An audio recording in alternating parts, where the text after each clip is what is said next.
Assalamualaikum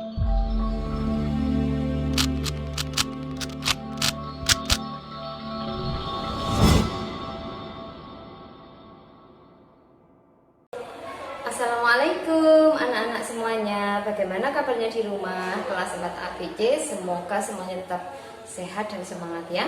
Hari ini kita tetap berada di tema 5, menumbuhkan sikap menghargai jasa para pahlawan. Sudah punya bukunya kan? Yang ada di sampingnya Bu Laila ini gambarnya? Ya. Kalau sudah punya bukunya nanti disiapkan. Namun sebelum kita menuju ke pelajaran, kita harus berdoa terlebih dahulu ya anak-anak, seperti biasanya. Silakan ikuti Bu Laila. Bismillahirrahmanirrahim. Alhamdulillahi rabbil alamin. Ar-Rahmanir-Rahim. Maliki yaumiddin. Iyyaka na'budu wa iyyaka nasta'in. Ihdinas siratal mustaqim. Siratal ladzina an'amta 'alaihim ghairil maghdubi 'alaihim waladdallin. Amin. Bismillahirrahmanirrahim. Raditu billahi rabba wa bil islami dina wa bi Muhammadin nabiyyan wa rasula. Rabbi zidni ilma warzuqni fahma walhamdulillahi rabbil alamin. Anak-anak, pada materi kali ini yang akan kita bahas itu judulnya adalah tetap tema 5, menumbuhkan sikap menghargai para pahlawan, menghargai jasa para pahlawan. Yang akan kita bahas ini ada 2 mata pelajaran, yaitu Bahasa Indonesia dan PKN. Adapun Bahasa Indonesia, kita akan mencermati gagasan pokok dan gagasan pendukung yang diperoleh dari teks lisan, tulis, atau visual. Ini maksudnya nanti setelah kamu membaca sebuah teks, kamu akan menjawab pertanyaan dari sebuah teks tersebut ya. Kamu akan mengulas kembali, menceritakan kembali isi dari sebuah paragraf. Yang kedua, PPKN-nya kita akan membahas tentang memahami makna hubungan simbol-simbol dengan sila Pancasila. Yang kedua, mengidentifikasi pelaksanaan kewajiban dan hak sebagai warga masyarakat dalam kehidupan kita sehari-hari. Oke, sudah siap pelajaran kita hari ini? Disiapkan ya, jangan lupa sarapan dulu agar konsentrasi nanti ketika diterangkan oleh Bu Laila. Nah, yang pertama, perjuangan para pahlawan itu kan di Indonesia sangat luar biasa. Sudahkah kalian ini dalam kehidupan sehari-hari melaksanakan perbuatan yang menghargai jasa para pahlawan? Nah, kemudian marilah kita isi kemerdekaan ini dengan perbuatan-perbuatan yang positif yang membawa manfaat kepada sesama dan semua makhluk atau di lingkungan kita ya. Perhatikan, coba dilihat ini gambarnya apa ini ya. Kalau kamu masih ingat pelajarannya Bu Handri, videonya Bu Handri ketika di sub 1 kemarin, kamu pasti masih bisa menjawab kalau ini adalah prasasti dari Raja Airlangga ya, yang ada di Kahuripan. Perhatikan, kita akan mengulas sedikit tentang Raja Airlangga. Yang pertama, Raja Airlangga ini berasal dari mana? Yaitu berasal dari Kahuripan. Pintar. Yang kedua, Raja Airlangga ini diangkat menjadi raja pada tahun 1019 Masehi, menggantikan Raja Dharmawangsa ya. Masih ingat kan yang diterangkan oleh Bu Handri? Semoga masih ingat. Kalau tidak ingat, cukup diterangkan cukup disimak yang diterangkan oleh Bu Laila dan dibaca saja ya. Selanjutnya, Raja Airlangga ini bergelar Sri Maharaja Rakehalu Sri Lokeswara Dharmawangsa Airlangga Antawikrama Tunggadewi. Wow, panjang sekali ya gelarnya. Yang namanya raja-raja itu anak-anak gelarnya sangat panjang sekali. Beda dengan kita ya. Kemudian Raja Airlangga ini menganut agama Hindu. Jadi kerajaan Kahuripan ini termasuk kerajaan dari yang bernuansa Hindu ya. Kemudian kemajuan kerajaan Kahuripan pada masa Airlangga itu apa saja? Marilah kita lihat bersama-sama. Yang pertama, menjadikan pelabuhan Ujung Galuh dan pelabuhan Tuban menjadi bandar perdagangan yang ramai dan maju. Kemudian yang kedua, memajukan kondisi perekonomian. Dan yang ketiga, membangun bendungan Waringin Sapta sehingga dapat mengatasi banjir. Tentunya kemajuan yang dicapai oleh Raja Airlangga dalam memimpin Raja Kahuripan ini sangat banyak sekali ya. Nanti bisa kamu lihat sendiri di buku ensiklopedia atau mencari di internet di Wikipedia ya. Kemudian selanjutnya kita akan lihat Raja Airlangga ini membagi kerajaan Kahuripan menjadi dua, yaitu Kerajaan Kediri dan Kerajaan Jenggala. Nanti kita akan melihat atau kamu bisa membaca di buku tema 5 kenapa beliau membagi kerajaan menjadi dua bagian. Itu ada alasannya sendiri ya. Nah, setelah kalian tadi mengetahui tentang sedikit tentang Raja Airlangga, sekarang marilah kita berdiskusi tentang teks. Yang pertama, tuliskan perjuangan yang dilakukan oleh Raja Airlangga. Oke, apa saja kira-kira? Yang pertama, yang tadi disebutkan oleh Bu Laila ya, menjadikan pelabuhan Tanjung Galuh menjadi pelabuhan dan pelabuhan Tuban menjadi bandar perdagangan yang sangat maju. Itu yang pertama. Yang kedua, menunjukkan kondisi perekonomian. Yang ketiga, membangun bendungan Waringin sehingga dapat mengatasi banjir. Kemudian yang kedua, yang keempat, perjuangan yang keempat, membagi kerajaan Kahuripan menjadi dua bagian, yaitu Kerajaan Kediri dan Jenggala. Untuk apa? Agar anak-anaknya tidak terjadi perpecahan setelah Kerajaan Airlangga ini wafat ya. Yang kelima, merebut kembali wilayah yang dahulunya dikuasai oleh musuh. Nah, itu pertanyaan pertama dari sebuah teks tadi. Pertanyaan yang kedua, tuliskan sikap kepahlawanan yang dimiliki oleh Raja Airlangga. Apa saja tadi kira-kira setelah kamu membaca ya. Yang pertama, bijaksana karena telah membangun di antara contohnya kebijaksanaan Raja Airlangga itu telah membagi kerajaan menjadi dua bagian untuk anaknya agar tidak terjadi pertengkaran. Yang kedua, berani, pasti ya, dia berani merebut daerahnya yang sudah dikuasai oleh musuh. Dan keberanian-keberanian yang lain Raja Airlangga ini nanti bisa kamu lihat sendiri, bisa kamu baca di buku tema 5. Kemudian yang kelima, Raja Airlangga ini termasuk adalah pahlawan yang pantang menyerah. Yang pertanyaan ketiga, bagaimana keadaan rakyat Kahuripan saat dipimpin oleh Raja Airlangga? Kira-kira bagaimana ya?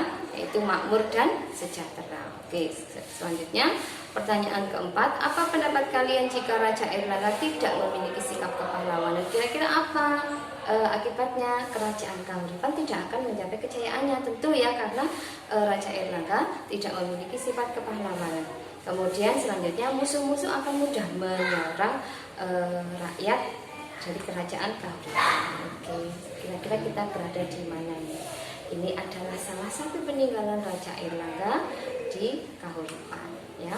Sikap Raja Airlangga tadi mencerminkan nilai-nilai Pancasila, yaitu sila keempat. Perhatikan gambar-gambar berikut. Ini adalah gambar dari simbol-simbol sila dalam Pancasila. Yang pertama ada rantai, ada bintang, ada pohon beringin, kemudian ada kepala banteng, dan ada padi dan kapas. Kira-kira termasuk sila keberapa saja ya lambang-lambang itu? Yang pertama kepala banteng. Kira-kira sila keberapa? Sila keempat. Oke, pinter. Kemudian bintang termasuk sila pertama. Kemudian rantai termasuk sila yang kedua, dan pohon beringin kira-kira sila yang berapa? Ketiga atau kelima? Yang pilihannya tinggal dua, yaitu sila ketiga. Kemudian padi dan kapas termasuk lambang dari sila yang kelima ya.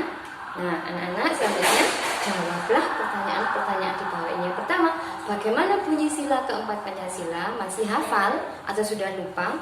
Pasti sangat hafal ya. Anak Indonesia masa tidak hafal sila Pancasila. Kemudian yang kedua, apa simbol sila keempat Pancasila? Yang ketiga, makna dari simbol sila Pancasila itu apa ya? Kita lihat penjelasannya. Bunyi sila keempat Pancasila yaitu kerakyatan yang dipimpin oleh hikmat, kebijaksanaan dalam permusyawaratan, perwakilan. Lambangnya apa sila keempat? Yaitu kepala banteng ya. Makna sila keempat itu apa?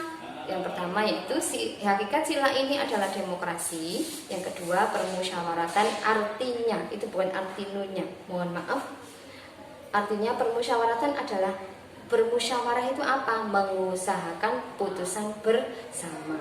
Yang ketiga, Dalam memutuskan masalah diperlukan kejujuran dan menghargai pendapat dari anggota dalam musyawarah tersebut. Ya, perhatikan. Sekarang kaitan antara gambar simbol Pancasila tersebut dengan maknanya itu apa? Yaitu banteng anak-anak digunakan karena banteng itu digunakan lambang sila keempat karena apa? Karena banteng merupakan hewan sosial yang suka berkumpul, ya. Seperti halnya musyawarah, yakni orang-orang berkumpul untuk berdiskusi memecahkan suatu masalah. Ya, perhatikan. Sekarang, sikap yang sesuai dengan Pancasila dan sikap yang tidak sesuai dengan Pancasila itu apa saja? Yang pertama, sikap yang sesuai dengan Pancasila. Yang pertama, bersyukur atas pemberian Allah, bersyukur, berterima kasih kepada orang tua, berterima kasih kepada teman, berterima kasih kepada tetangga. Itu juga termasuk sikap yang sesuai dengan Pancasila. Yang pertama, membantu mama di rumah. Anak-anak sudah membantu mama kan ya? Pasti sudah. Yang ketiga, mencintai tanah air sebagai sikap yang sesuai dengan Pancasila sila yang ketiga. Kemudian yang selanjutnya, menghormati keputusan rapat dan menghormati yang lebih tua dan menyayangi yang lebih muda, itu juga termasuk sikap yang sesuai dengan Pancasila. Kemudian sekarang kita lihat sikap yang belum sesuai dengan Pancasila itu apa saja. Yang pertama, tidak jujur terhadap siapapun. Anak-anak pasti tidak seperti itu ya. Mudah-mudahan di rumah tetap baik dengan mama dan papa yang hebat di rumah ya. Kemudian yang selanjutnya, sikap yang belum sesuai dengan Pancasila yaitu acuh tak acuh terhadap sesama. Yang ketiga, membangun suku sendiri membanggakan suku sendiri daripada suku yang lain. Kemudian selanjutnya, memaksakan pendapat pribadi termasuk sikap yang belum sesuai dengan Pancasila. Kemudian berkata tidak sopan terhadap orang tua juga termasuk sikap yang tidak sesuai dengan Pancasila. Wow, ini gambarnya siapa kira-kira? Ayo ngacung yang ada di rumah, ini gambarnya siapa?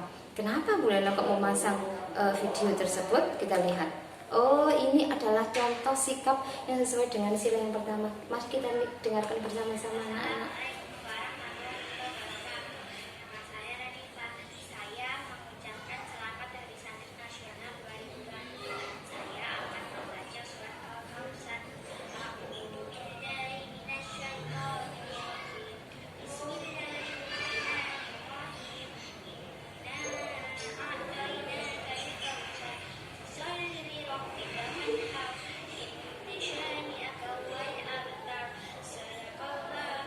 Oke, Radifa tadi itu mengaji. Seperti kalian di rumah mengaji, itu juga termasuk sikap yang sesuai dengan sila pertama, yaitu ketuhanan yang Maha Esa. Karena mengaji ini berkaitan dengan ibadah. Kita lihat lagi sikap yang sesuai dengan Pancasila. Nah, ini gambarnya siapa kira-kira? Ayo, yang di rumah pasti senang ya. Itu ada gambar-gambarnya teman-teman sedang mengaji, ada yang sedang sholat. Itu juga termasuk sikap yang sesuai dengan Pancasila. Nah, selanjutnya juga tetap ada teman-teman yang sedang beribadah. Anak-anak, itu juga termasuk sikap-sikap yang sesuai dengan sila pertama dalam Pancasila. Sekarang kita lihat sila yang ini sebentar, ada lagi menjalankan perintah agama dengan sebaik-baiknya. Itu juga termasuk sikap yang sesuai dengan sila dalam Pancasila. Sekarang kita lihat perilaku yang sesuai dengan sila yang kedua. Nah, ini ada membantu mama di rumah. Ayo, gambarnya siapa itu kira-kira ya? Wah, senang sekali ya, gambarnya bisa muncul di YouTube. Kita lihat. Nah, ini ya, ada temanmu yang sedang membersihkan rumah, membantu umiknya di rumah. Hebat ya, teman-teman kita sudah melakukan perbuatan yang sesuai dengan sila dalam Pancasila. Oke, anak-anak, pembahasan apa kira-kira selanjutnya?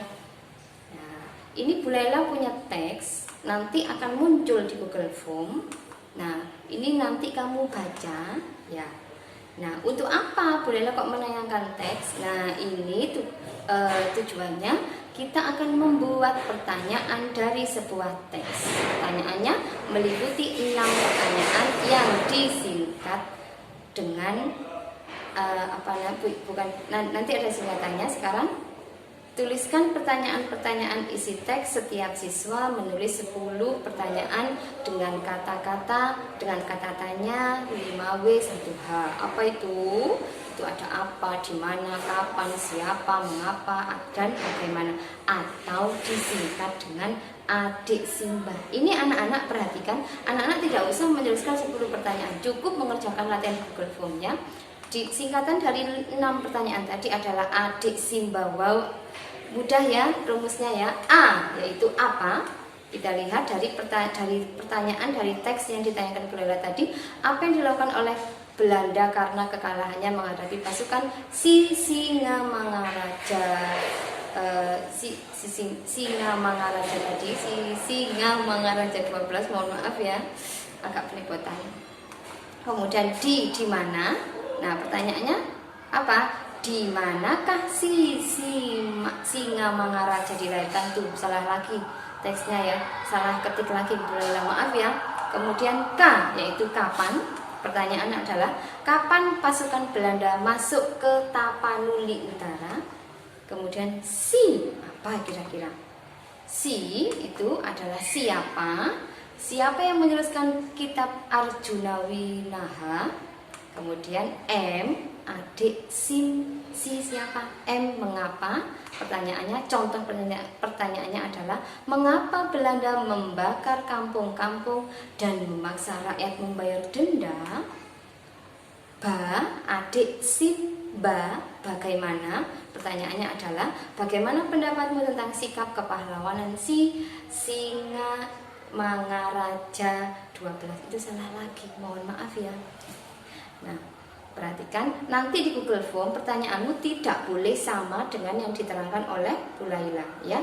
Harus beda dari yang diterangkan Bu Laila. Pertanyaannya itu mudah sekali, sangat luas ya pertanyaannya, bisa kamu baca dari teks yang nanti ada di Google Form. Oke, itu ya cara membuat pertanyaan. Nah, kita ini ada di mana kira-kira? Kita ini ada di Tugu Proklamasi. Kira-kira yang ada di gambar itu patungnya siapa ya? Yaitu patungnya Insinyur Soekarno, Presiden nomor 1, dan wakilnya yaitu DRS Muhammad Hatta. Perhatikan orang yang ada di sekitar kalian. Ada berbagai profesi yang ada di sekitar kalian ya.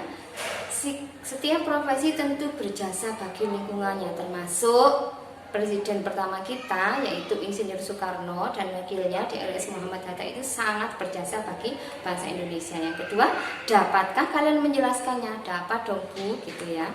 Nah, kemudian mengapa orang-orang yang ada di gambar ini, Insinyur Soekarno dan DRS Muhammad Hatta ini kok disebut sebagai pahlawan? Tentunya jawabannya adalah karena mereka sangat berjasa bagi kita. Termasuk salah satunya adalah mereka adalah tokoh proklamator Indonesia yang membacakan teks proklamasi tanda kemerdekaan bangsa Indonesia ya. Nah, sekarang kita lihat. Mari kita mengamati gambar-gambar yang ada di dalam layar ya. Perhatikan, ini ada gambarnya Pak Dokter. Nah, ini profesinya sebagai apa? Pak Dokter ya. Mengapa Pak Dokter disebut sebagai pahlawan? Tentunya jawabannya adalah karena Pak Dokter itu membantu kita untuk sembuh dari penyakit. Yang menyembuhkan tetap Allah Subhanahu wa taala, anak-anak, tapi yang membantu kesembuhan tersebut adalah Pak Dokter dengan memberikan obat dan resep-resepnya untuk kita sembuh. Kemudian yang selanjutnya yaitu apa itu kira-kira? Bapak petugas pemadam kebakaran. Kenapa dia disebut pahlawan? Ya tentunya karena dia telah membantu untuk memadamkan api ketika ada kebakaran. Tidak hanya ketika kebakaran ya, membantu misalnya mengambil ular yang ada di rumah. Nah, itu bisa telepon pemadam kebakaran. Kemudian selanjutnya ini gambar apa kira-kira? Gambar Pak Polisi, itu juga pahlawan loh ya, karena dia telah mengatur lalu lintas, mengatur keamanan yang ada di sekitar kita. Selanjutnya Pak Tani. Nah, ini kenapa disebut pahlawan? Ya iyalah, karena dia sudah menanam padi yang kemudian padi tersebut ketika sudah panen kemudian diproses sedemikian rupa ya, dijemur, kemudian diseleb seperti itu, pokoknya diproses, akhirnya menjadi beras dan akhirnya bisa ditanak oleh ibu, bisa kita makan. Coba kalau tidak ada petani yang menanam padi, bagaimana kita akan makan ya? Oke, anak-anak, sekian dari Bu Laila. Terima kasih telah mendengarkan penjelasan yang panjang dan lebar. Semoga tidak membosankan.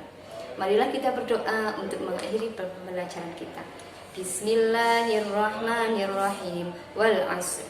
Innal insana lafi khusrin illa alladzina amanu wa 'amilus solihati wa tawasaw bil haqqi wa tawasaw bis sabr. Walhamdulillahi rabbil alamin. Terima kasih anak-anakku semuanya. Semoga kalian di rumah tetap sehat, jaga sholat 5 waktu, jangan lupa membantu mama di rumah. Membahagiakan orang tua di rumah itu wajib ya. Assalamualaikum warahmatullahi wabarakatuh.